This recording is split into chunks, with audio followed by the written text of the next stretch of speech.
Obrigado, Jesus, mais uma vez. Te agradecemos, Senhor, porque o Senhor é bom e as tuas misericórdias duram para sempre. Obrigado, Senhor, porque a tua palavra nos fornece todas as ferramentas que precisamos para lidar, enfrentar e suportar com todo e qualquer problema das nossas vidas. Nós sabemos também, Pai, que o diabo, o nosso adversário, ele não dorme, ele anda ao nosso derredor buscando a quem tragar, e a gente precisa, Senhor, nós precisamos estar atentos a toda essa cilada do diabo. Muito obrigado porque o Senhor, de maneira eficaz, expõe essa estratégia diabólica, mas não para nos causar tremor, medo ou qualquer que seja aquilo que venha nos afastar de Ti, Senhor. Pelo contrário, o Senhor apresenta para todos nós toda essa estratégia para que possamos entender como é que Ele funciona, porque tem muitas pessoas que estão alheias a tudo isso, Senhor, não faz ideia como o nosso adversário, o inimigo das nossas almas tem agido. Então, Pai, os nossos corações se alegram, porque de maneira muito clara o Senhor vem expor essa estratégia e não somente mostrar como Ele age, mas o Senhor também vem nos ensinar que tem uma defesa, que existe uma defesa, existe uma esperança para que possamos lidar muito bem com toda essa estratégia que a Bíblia expõe. Muito obrigado, Pai, nós te agradecemos por todos que se fazem presente aqui e aqueles também que estão ao redor do mundo, Senhor, acompanhando também essa ministração. Muita gente sendo fortalecida para a Tua honra e glória. Importa que o Senhor cresça e cada um de nós venhamos a diminuir. Por isso é que nós oramos na dependência do Senhor, no Espírito Santo. Amém e amém. Muito bem, queridos. Então, de maneira muito prática, eu quero só trazer à memória aqui que Satanás como destruidor, olha, isso é muito importante porque talvez dentro dessa estratégia, como destruidor, ele não vai sossegar enquanto ele não atingir o seu corpo. Nós estamos aprendendo e o próprio Cristo nos fala que o diabo veio senão para roubar, matar e destruir. É importante destacar que até o momento a gente tem aprendido que ele deseja tocar principalmente no corpo do crente. Ele não vai sossegar enquanto ele não cumprir com esse objetivo. A gente sabe que ele, como enganador, ele tem um alvo às nossas mentes. Mas como se não bastasse, ele também quer que o crente venha a sofrer. E não é por acaso que muitas pessoas têm se perguntado, como é que eu, um servo e uma serva do Senhor, eu tenho que lidar com sofrimento se o meu corpo é templo do Espírito Santo? Mas a gente não pode estar alheio que ele quer criar sofrimento na vida do servo do Senhor, e como exemplo nós vimos isso na vida de Jó na semana passada, porque Jó, ele passou por uma situação muito complicada. E qual era a situação ao redor da vida de Jó? Não tem comparação a tudo que ele passou, porque com a permissão de Deus, aquele homem que é descrito nas Escrituras como homem íntegro, servo, temente ao Senhor, ele estava numa situação de extrema dor. E quando ele olhou para si mesmo, diante de toda aquela sucessão de fatos e eventos que aconteceram na vida dele, o que foi que ele pôde perceber? Ele viveu justamente muito sofrimento. E isso talvez venha contribuir para um servo de Deus olhar para outro lugar. Não é à toa que quando a gente compreende que aquele que não está firmado nos caminhos do Senhor, e que uma situação de sofrimento lhe é causada com o decreto do próprio Deus, muitas pessoas pensam em desistir. E não são poucas, são muitas que desistem, porque elas não suportam o sofrimento. E não basta, como se não bastasse não suportar o sofrimento, elas começam a ficar confusas, porque elas não admitem a ideia de serem filhos e filhas do Senhor e estarem passando por tamanho sofrimento. Então o que é que elas fazem? Elas tiram os olhos de Jesus e começam a olhar para as circunstâncias, e isso é muito perigoso. É muito perigoso porque as circunstâncias serão sempre desfavoráveis. Aí aprendemos e vimos na semana passada que a Bíblia nos orienta, em Hebreus no capítulo 12, versículo 2, que nós devemos fazer o quê? Olhar de que forma? Firmemente. Para quem? O autor e consumador da nossa fé, que é Jesus. E a Bíblia diz, o qual, em troca da alegria que lhe estava proposta, suportou a cruz. Jesus suportou o sofrimento, porque ele estava no firme fundamento de agradar o seu Pai, então ele não temeu passar pela cruz, Ele foi até o final, ele passou pela cruz, não fazendo caso da vergonha, da ignomínia, e está sentado onde? À destra do trono de Deus. Irmãos, qualquer sofrimento na vida do servo de Deus foi ordenado por Deus. E isso nos ensina que se foi ordenado por Deus, significa que Ele está no controle.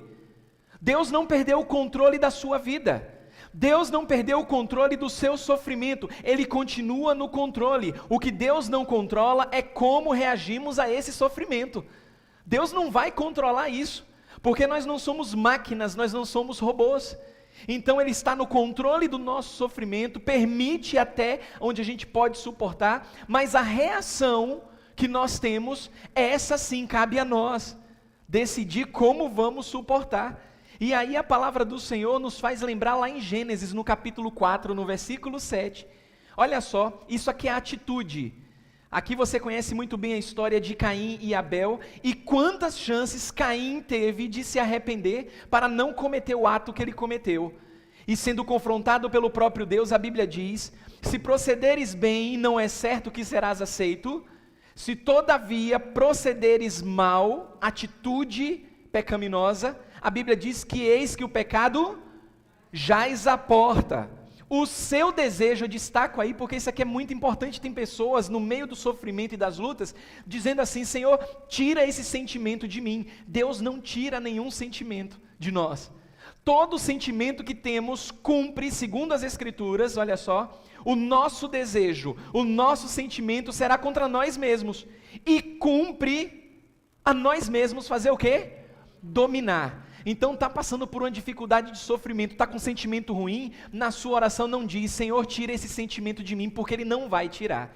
Cumpre a você dominar, mas o diabo quer que você pense que é responsabilidade de Deus, diante do seu sofrimento, a obrigação é de Deus tirar aí esse sofrimento. Então, nós chegamos aqui no ponto de que Satanás, se apresentando como destruidor, ele tem um alvo, ele tem a arma, e tudo isso para um propósito específico. Qual é o propósito de Satanás específico quando ele se apresenta como destruidor? Tornar você impaciente com o quê? Com a vontade de Deus. Estamos num mundo globalizado, num mundo em que tudo tem que ser para ontem. E as pessoas estão cada vez mais impacientes. Agora pense comigo quando se trata de sofrimento, quando se trata de dor. Para aquele e para aquela que é servo e serva do Senhor e diz: Senhor, eu estou orando e o Senhor não tira essa angústia de mim. Deus está querendo ensinar alguma coisa para você, meu querido e minha querida. Se Ele não tirou ainda e você está sofrendo e tem orado e continua o sofrimento na sua vida, no seu corpo, é porque Deus quer te ensinar alguma coisa, você só não sabe ainda o que é. Mas Satanás, como destruidor, o propósito dele é torná-lo impaciente com a vontade de Deus. Em Tiago, no capítulo 5, eu gosto desse texto, ele é interessante porque Tiago ele diz assim, ó: eis que temos por felizes os que perseveraram, de que forma? Firmes. E aí ele nos traz à memória, olha que coisa tremenda. Tendes ouvido da paciência de quem? De Jó. E vimos muito na semana passada a respeito do que Jó passou. Então Tiago nos traz à memória: tendes ouvido da paciência de Jó, e vistes que fim o Senhor lhe deu. Porque o Senhor é cheio de quê, irmãos? De terna misericórdia. E o que mais? E compassivo. Então a gente ouve muito falar da história de Jó, algumas pessoas até fantasiam, e muitos não acreditam que aquela história foi real, viu? Só uma curiosidade aqui, o livro de Jó é o livro mais antigo das Escrituras, não em termos cronológicos de fatos, mas em termos de ser um dos primeiros livros escritos, mas mais antigo até do que o próprio Gênesis. Aí você diz: não, mas Gênesis fala da criação, certo, fala da criação, mas lembra quem escreveu o Pentateuco, quem foi? Moisés. Quando Moisés escreveu lá que no princípio eram os céus e a terra, Moisés presenciou isso? Não. Então só uma dica aqui, uma curiosidade e estímulo para você estudar ainda mais as Escrituras. Mas o livro de Jó, segundo alguns historiadores e arqueólogos envolvidos, é o livro mais antigo das Escrituras. E as pessoas, muitas delas, e teólogos, não acreditam que o sofrimento de Jó foi literal, que Deus estava contando a história com uma personagem fictícia e que um ser humano não poderia passar pelo que Jó passou, amando de Deus e ter sobrevivido, porque as características fisiológicas, as características humanas, elas não suportam tais sofrimentos. E aqui entra um detalhe muito importante para você que está começando sua caminhada cristã, ou até para você que já caminha com Deus. Quem pensa assim é uma linha chamada de humanista, que coloca assim, ó, isso aqui não vem de Deus, porque a ciência explica e os homens estudados explicam tal coisa, não pode ter vindo de Deus isso também não é muito inspirador. Irmãos, isso é humanismo. Nós cremos que a Bíblia ela é literal, e o que aconteceu na vida de Jó foi literal. Jó, uma personagem real, existiu. Tiago, irmão do Senhor, testifica, e ele pergunta aqui, ele mostra, na verdade, ele traz à memória, vocês têm ouvido da paciência de Jó. Não foi qualquer pessoa, não somente tendes ouvido da paciência de Jó, mas olha só que coisa maravilhosa, e vistes que fim o Senhor lhe deu. Irmãos, essa é a única passagem no Novo Testamento que Jó é citado, é a única, e esse versículo indica que o propósito de Satanás era de tornar Jó impaciente, e fazer com que Jó viesse a desistir da caminhada. É por isso que Tiago, irmão do Senhor, diz, vocês ouviram da paciência de Jó? Porque Satanás queria torná-lo impaciente. E é interessante notar, dentro desse contexto de Jó, no livro de Jó, que ele ficou impaciente. Se você já leu o livro de Jó, Jó demonstra impaciência quando está conversando com os amigos. Diante de tudo que aconteceu, os conselhos que os amigos começaram a dar para Jó, ele se torna impaciente. Mas Jó nunca perdeu a sua fé em Deus. Ele nunca deixou que isso viesse, de fato, fazer com que ele desviasse dos caminhos do Senhor, mesmo não entendendo o que Deus estava fazendo. Até porque, lá no capítulo 42, nós temos isso. Capítulo 42, versículos 10, 12, 13 e 17. A Bíblia declara que mudou o Senhor a sorte de Jó. Assim o que aconteceu, como é que está aí? Abençoou o Senhor o quê? O último estado de Jó, mais do que o primeiro. Então quando você pega a história de Jó, você vê uma sucessão de eventos. Você tem começo, meio e fim. Maravilha, que história maravilhosa. Só que você não faz ideia quanto tempo que Jó teve de lidar com aquela situação toda. Então quando você olha, você até se compara, mas olha, eu não posso ser igual a Jó. Olha o que aconteceu na vida de Jó, isso não aconteceu na minha vida. Você não sabe como aquilo que temos no livro de Jó foi revelado para mim e para você. Mas você não tem ideia de quanto tempo Jó teve que lidar com isso. Mas o que você precisa saber, e eu também, é que Deus abençoou o último estado de Jó mais do que o primeiro. E a Bíblia diz, também teve outros 7 filhos e 3 filhas. E olha que coisa tremenda. Então morreu Jó, velho, e de que forma? Farto de dias. Irmãos, ele sabia que podia confiar em Deus. Jó sabia, mas a pergunta é, você sabe que você precisa e que você deve confiar em Deus? Porque olha, a paciência, ela é uma virtude cristã, uma importante virtude cristã. Achei interessante que meu filho, num comentário lá em casa, e por sinal, como é bom receber o feedback até do próprio filho, ele me perguntou, disse assim, pai, quem é que prega hoje? Eu falei, sou eu. Ele vai continuar lá na estratégia de Satanás? Eu falei, vou. Tá bom o assunto, viu? Tá massa. E na semana passada, ele até comentou, a gente sempre conversa, eu sempre que saio pergunto, e ele disse, olha, me chamou muito essa questão, a atenção de como o diabo age, até com as crianças, porque ele lembrou do que foi falado aqui, a respeito de Satanás lançando o filho daquele rapaz nas escrituras, no fogo e nas águas para tentar matar. É importante ensinar os seus filhos nos caminhos do Senhor, mostrando a literalidade e suficiência das escrituras, e deixar que Deus faça a obra. E ele me perguntou se a gente ia continuar, eu disse que vai. E aí num dado momento, durante a semana, eu me lembro que meu filho falou para alguma coisa que aconteceu em casa, ele disse, olha, a paciência é uma virtude. E eu pensei, onde foi que ele ouviu isso?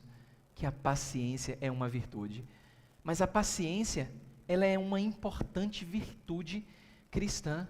E Satanás sabe disso. E olha, irmãos, a paciência, não subestime a paciência, porque ela vai definir o seu grau de maturidade espiritual. Não é o quanto você frequenta uma igreja ou o quanto você já leu da Bíblia. Isso não define maturidade espiritual de ninguém. Eu conheço pessoas que já leram a Bíblia mais de 12, 15 vezes e não tem maturidade espiritual. Não quer dizer que tempo de igreja ou leitura de Bíblia vai definir maturidade espiritual, mas caminhada com Deus, prática, o que estamos aprendendo pela manhã, ela vai definir o seu grau de maturidade. O próprio Tiago diz isso aqui não é para todo mundo, mesmo ele falando, meus irmãos, mas não são todos que escutam isso. Ele diz, meus irmãos, tenham por motivo de toda a alegria o passardes pelo quê? Por várias, não é por poucas provações, não é por várias.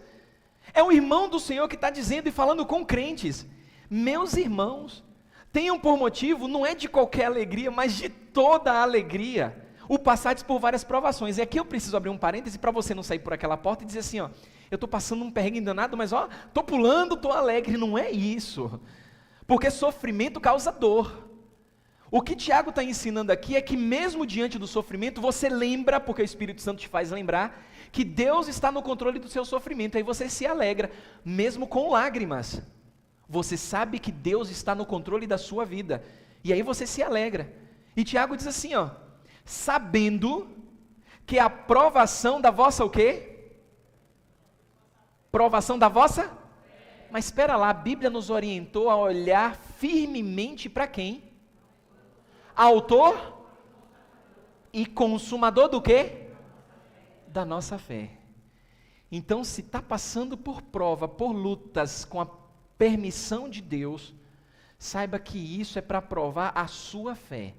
E quando isso acontece, a Bíblia diz, a fé, uma vez confirmada, ela produz o quê? Perseverança. Você não desiste. Você continua firme nos caminhos do Senhor. Meu Deus, eu estou passando por uma luta, por um perrengue terrível, estou chorando, está doendo muito. Eu sei que tem dedo do diabo aí, mas ele não pode fazer nada sem autorização do Todo-Poderoso, e é nele que eu creio, porque ele está no controle da minha vida e do meu sofrimento, e não somente sabe o que eu estou sofrendo, mas a Bíblia diz que ele se compadece, significa que ele sente o que eu estou sentindo, o que você está sentindo. A gente tem o hábito de dizer para uma pessoa quando ela está sofrendo que a gente sente muito, vira até um chavão. Eu sinto muito, meu irmão, eu sinto muito, minha irmã. A gente não sente como aquela pessoa está sentindo. A gente pode até ter uma noção, mas sentir, não sentimos. Deus sente, Ele sente a sua dor, Ele se compadece, e essa fé provada produz perseverança. Ora, Tiago diz, a perseverança deve ter o quê? A ação completa, para que sejais o quê? Perfeitos e íntegros, em nada, mas eu sou imperfeito, eu não sei como passar por isso, me alegrar nas várias provações, e a Bíblia diz que eu serei perfeito, mas só Deus é perfeito. Aí a gente precisa entender o que é que Deus está querendo dizer com isso, porque se só Ele é perfeito e eu sou imperfeito, eu entendo, sem ferir o contexto, que perfeito aqui significa completo, que perfeito aqui significa preparado, que perfeito aqui significa habilitado. É isso que a palavra de Deus está nos ensinando, e Satanás sabe disso. Satanás sabe que a paciência é uma virtude, Satanás sabe que ela define o seu grau de maturidade. Por quê? Porque a impaciência, e como o propósito de Satanás é torná-lo impaciente, ele faz com que você se torne cada vez mais imaturo.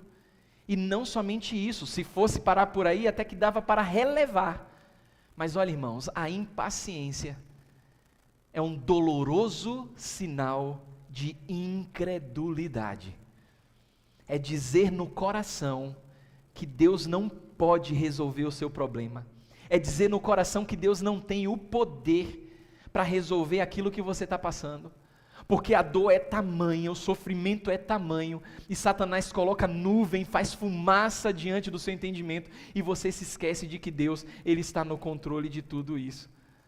Portanto, olha só, e falamos disso na semana passada, a respeito do amor na prática. Pedro, ele cita aí Isaías 28, versículo 16, ele diz assim, ó, Isaías 28, 16 diz, portanto assim diz quem? Diz o Senhor Deus, Eis que assentei em Sião uma pedra, pedra já provada, pedra preciosa, angular, solidamente assentada. E a Bíblia diz: aquele que crê não foge. Dentro dessa versão, uma outra versão traz: não é confundido. Irmãos, não tenham pressa para resolver o problema da dor. É claro que o nosso organismo, e só quem sabe, só quem está passando é que sabe o que está passando, vai querer pressa. Mas a impaciência vai tornar você incrédulo, incrédula. Quando você se sentir inquieto, nervoso, ansioso para fazer alguma coisa, pode ter certeza que não está confiando na obra de Deus. E Satanás se alegra com isso. Então o que é que você precisa fazer quando tudo isso acontecer? Hebreus no capítulo 6. A Bíblia diz: desejamos, porém, continue cada um de vós, olha só a individualidade prática do cristão, continue cada um de vós fazendo o quê? Mostrando até quando? Até o fim, a mesma diligência para a plena certeza da esperança. Tem crente desesperançoso, tem gente que já perdeu as esperanças. Não, isso aqui não tem mais jeito, até confio que Deus pode fazer, mas olha, já perdi, já chutei o balde, perdi as esperanças. Irmãos, não percam as esperanças. E a Bíblia diz: cuidado com isso, para que não vos torneis o quê? Indolentes, mas imitadores daqueles que pela fé e pelo pavio longo, longanimidade, fazem o quê? Herdam as promessas. A fé e a paciência andam juntas. Se você diz crer em Deus, você deve aprender a esperar nele, porque Deus é fiel, irmãos. E isso não pode ser apenas professado, não pode ser da boca para fora. Deus, ele é fiel. É o que a Bíblia nos diz em 1 Coríntios capítulo 10, versículo 13. Não vos sobreveio tentação que não fosse humana. Mas o que é que a Bíblia diz? Deus é fiel. A prova que você está passando, Deus sabe que você pode suportar e Ele garante. E não permitirá que sejais tentados além das vossas forças. Olha que coisa maravilhosa. Pelo contrário, juntamente com a tentação, vos proverá o quê? Livramento, de sorte que a possais suportar. Isso aqui significa escape. A prova que Deus permite na sua vida, e Satanás tenta torná-lo impaciente para com essa ação de Deus, essa prova significa que Deus está no controle e que Ele não vai tentar acima das suas forças. É muito doloroso, pastor, estou passando uma dificuldade terrível, nunca imaginei passar por isso. Deus sabe que você pode suportar, porque Deus é fiel e Ele não vai permitir uma tamanha prova na sua vida. É por isso que a gente pensa: será que se eu estivesse na condição de Jó, eu suportaria isso?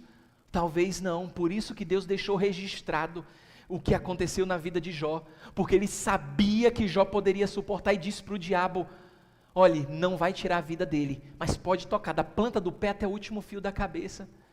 E Jó se manteve fiel, irmãos, porque ele sabia que Deus daria o escape, ele sabia que Deus traria uma saída. A gente não pode se esquecer disso. Porque a impaciência também é um sinal de vida carnal. A impaciência, ela traz à tona a velha natureza, que a velha natureza sempre se descreve como impaciente, mas o fruto do Espírito é longanimidade. Em Gálatas no capítulo 5 diz que o fruto do Espírito é amor, é alegria, é paz, é longanimidade. A impaciência, e Satanás sabe disso, mas ele não quer que você saiba. Ele sabe que a impaciência leva você a cometer erros graves, erros fatais. Senão, o que é que isso nos traz à memória? Lembra de Abraão? Abraão ficou impaciente. A Bíblia nos diz em Gênesis capítulo 12, versículo 2 e 4, que Deus tinha dito: de ti farei uma grande... Mas olha só, tinha Abraão quantos anos? 75 anos quando saiu de Harã. E a gente não pode se esquecer que ele tentou dar um jeitinho na promessa de Deus. Lembra o jeitinho que ele tentou dar? Aí a gente vai lendo a história, pensa que aconteceu tudo num dia só. Ele tentando dar esse jeitinho na promessa de Deus, ele teve relação íntima com a sua serva. Lembra quem era? Agar. Ele foi impaciente. Afinal de contas, espera lá, eu tenho 75 anos, eu recebi a promessa com 75 anos. Não, eu vou dar um jeitinho nisso. Ele foi impaciente. Nasce um filho que só causou problemas, e aos 100 anos nasce Isaac, trazendo bênçãos e alegrias. Aos 100 anos. Depois você pode ler lá em Gênesis no capítulo 21. Mas isso não se resumiu a Abraão. De forma impaciente, Sarai demonstrou isso. A Bíblia nos diz em Gênesis capítulo 16, versículo 2, disse Sarai a Abrão, eis que o Senhor me tem impedido de dar à luz. Sarai era o quê, irmãos? Não podia dar à luz. E ela culpa a Deus, eis que o Senhor me tem impedido de dar à luz filhos. Toma, pois, a minha serva, vamos dar um jeitinho nisso. E assim me edificarei com filhos por meio dela. E Abraão anuiu ao conselho de Sarai. Quantos anos Sarai tinha?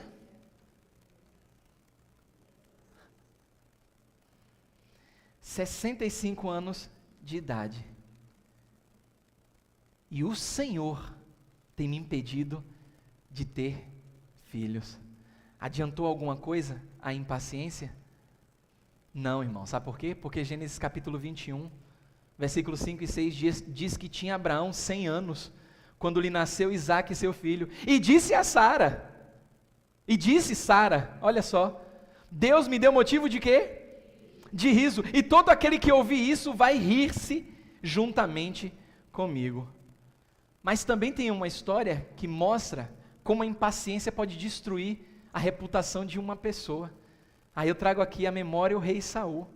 Você conhece um pouco a história, sabe que Samuel unge Saul como rei, depois da escolha do povo, porque ele era o bonitão, era o mais alto da trupe, né? Então nós queremos aquele homem como o nosso rei, e como profeta de Deus, ele traz algumas orientações, e aí nós temos em 1 Samuel, no capítulo 10, tu, porém, descerás adiante de mim a Gilgal, e eis que eu descerei a ti para sacrificar holocaustos, e para apresentar ofertas pacíficas.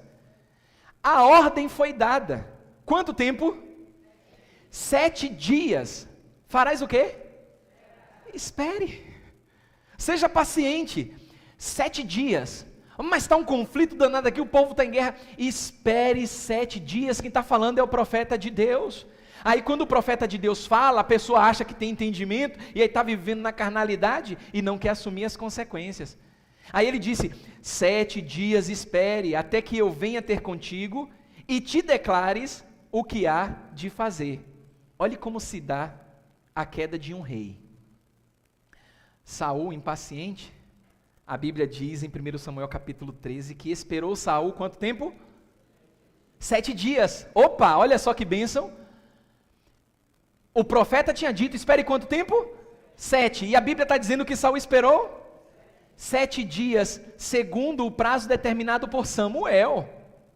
Não vindo, porém, Samuel a Gilgal, o povo se foi espalhando dali. Imagine a situação de um líder, no meio de um povo impaciente, que não compreende a decisão do profeta de Deus, responsabilidade no líder. Ah não, está demorando demais. Isso nos faz lembrar o quê, irmãos? Lá no Velho Testamento. Moisés, quando subiu e ficou ausente durante 40 dias. E o povo falou, olha, está demorando demais, o nosso líder está demorando. O povo é impaciente.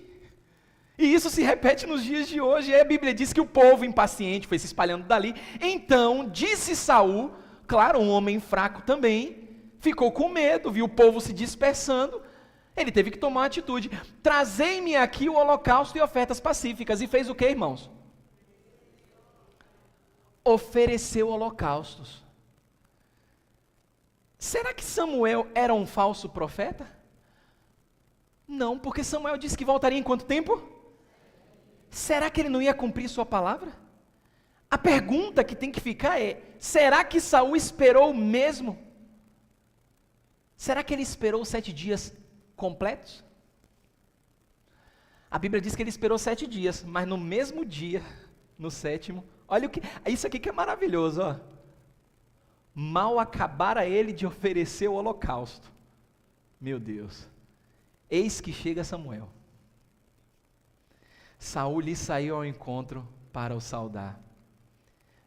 vendo que o povo se ia espalhando daqui, e que tu não vinhas nos dias aprazados, e que os filisteus já se tinham juntado em Micmas, eu disse comigo, agora descerão os filisteus contra mim a Gilgal, e ainda não obtive a benevolência do Senhor, e forçado pelas circunstâncias, irmãos, parece, Deus tem um senso de humor tremendo, que deixa as coisas acontecer no momento certo. Estamos vivendo tudo isso nos dias de hoje, em pleno século 21, seja no seu trabalho, seja no seu lar, seja nas igrejas, tudo isso tem acontecido. Saul disse, olha, forçado pelas circunstâncias, oferecia holocaustos. Irmãos, isso nada mais foi do que uma desculpa, porque Saul demonstrou impaciência, e Satanás sabe que se você for impaciente, ele vai te derrubar. O rei Saul ficou impaciente, então disse Samuel a Saul, procedeste neciamente em não guardar o mandamento que o Senhor teu Deus te ordenou, pois teria agora o Senhor confirmado o teu reinado sobre Israel para sempre. Já agora não subsistirá o teu reino. O Senhor buscou para si um homem que lhe agrada, e já lhe ordenou que seja príncipe sobre o seu povo, porquanto não guardaste o que o Senhor ordenou. Saul sempre foi impaciente. Lá na frente Deus dá mais uma ordem por meio de Samuel, e Saul faz do jeito dele, lembra? Samuel diz, olha, vai conquistar, vai, mas tem que acabar com tudo. Todo filisteu, homem, mulher, criança de peito, os animais, tem que acabar com tudo. O profeta de Deus disse, foi Deus que está mandando, Saul vai e poupa do melhor dos animais. E diz que fez como o Senhor mandou. E Pedro? Não Pedro, nosso Pedrão. Não, Pedrão, mas Pedro ficou impaciente, irmãos. Pedrinho nas Escrituras, tão gente boa. Interessante que em Mateus, Marcos e Lucas, aí eu fiz um compilado aqui, Pedro tinha muitos amigos, Pedro das Escrituras. Tanto que naquele incidente, quando ele vai para matar um soldado e a faca pega na orelha, olhe como Mateus, amigo de Pedro, descreve a história. Mateus, eis que um dos que estavam com Jesus, estendendo a mão, sacou da espada e golpeando o servo do sumo sacerdote, fez o quê? Está falando de quem? De Pedro, mas Pedro tinha um amigo, Pedro tinha Mateus, e Mateus não ia caguetar num registro. Aí Mateus assim, não, aqui eu vou falar do meu amigo, não. Só que Pedro tinha mais amigos, tinha Marcos também. Marcos era amigo de Pedrinho. E olha como Marcos relata a mesma história. Nisto, um dos circunstantes, sacando da espada, feriu o servo do sumo sacerdote, fez o quê? Cortou a orelha. Marcos também não queria se comprometer, não. Aí vem Lucas médico. Lucas diz assim, ó, um deles feriu o servo do sumo sacerdote e cortou-lhe a orelha direita. Aí Deus, que é Deus, diz assim, não. Aí começa a fazer sentido, porque nós temos 3 evangelhos, Mateus, Marcos e Lucas, que escrevem praticamente a mesma coisa, são sinóticos, mas temos João, que a Bíblia descreve como discípulo amado. Não foi o cagueta, não. É porque Deus disse, você vai escrever e vai dizer quem foi que fez isso. As pessoas têm que saber. João 18, versículo 10, a Bíblia diz assim, ó, então, Simão Pedro puxou da espada que trazia e feriu o servo do sumo sacerdote, cortando-lhe a orelha direita, e o nome do servo, ainda disse o nome do servo. Irmãos, por que eu trago nesse tom? Para mostrar que a impaciência é comum a todos nós, e que Satanás sabe disso, até o mais íntimo servo do Senhor. Se Pedro, que caminhou com Jesus, foi impaciente, imagine a nós outros, a todos nós. Jó 23, versículo 10, a Bíblia diz que ele sabe o meu caminho, se ele me provasse, sairia eu como ouro. Em 1 Pedro capítulo 4, Pedro diz assim, amados, não estranheis o fogo ardente que surge no meio de vós, destinado a fazer o quê? Provar-vos como se alguma coisa extraordinária estivesse acontecendo, pelo contrário, fazei o quê?